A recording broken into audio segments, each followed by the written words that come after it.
बाप हो बाप, अरे मुआ दी रे दादा, मुआ दी अभी।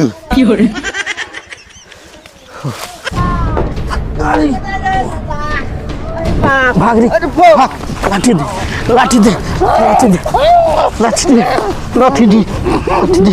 गम चलिया सो, जल्दी गम चलिया सो, गम चलिया, बाने कर, बान, मुँह बाने कर, मुँह बाने कर, बाने से रत्तों नहीं बाने, गो बाने से कर, गो बाने से जल्दी बाने से, बना कर रे, बान, यही जा कहनी है, एकरा कटला बा पिल्ला।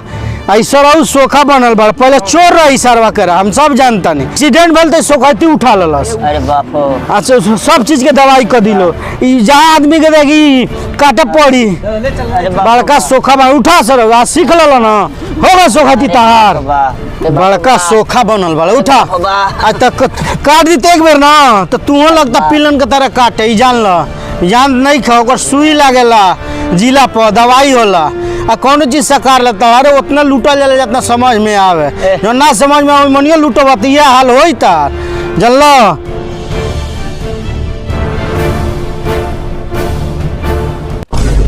ई का हक मुद्दल बड़ो का हो सोखा हो गया तब सोखती है। ये कौन भेटा जी बढ़िया जावर जो काट दिल कहीं ना, तो तू पगला जीते एक महीना में। तू जान ल, हम कहीं लपेट ले 5-7 हजार रुपये। हाँ तो लपेटल रहता इस तरह के ना रहती तो अरे कहता जे या गइल ना रहती तो तार चलो भाग गइल, सबके भाग गइल। जानलो ई चुतिया बना लोग के छोड़ दो और दूसर कोनो धंधा करो, ठीक बा? ठीक बा। हाँ उजर का खेसू चाहिए, ललका मुर्गा चाहिए, तारा खूब चापता लोग दे तो चुतिया बना बना। जानलो हग मुद्दल आज तो कटला रहो जा, ओई के कह जाला जोम्बी रहो। जानलो वो कुत्ता कटला बा ओकरा के, उ जेके देखी और कैलोरी तक काट दी। देखलो ओकरा गोब घाव भइल बा ना, देखलो वो कुत्ता कटला बा ओकरा के, ओकर सुई लागला जिला मर दे। तू नहीं हर बीमारी के नाम ले ले, वो जुनिया लूटल जहाँ लुटाए वाला होके। अब कोनो में हाथ डाल दे जर जाई हाथ, अब सुधर जा, अगली बार बचाव जा नहीं। अभी भौकाल मरला बड़ा कुली लगा के, जनता ये सही के सोखा बन गई बड़ा, लोग अंधविश्वास में पड़ गए। जी जान जेती लोग लागी मारे तरह के।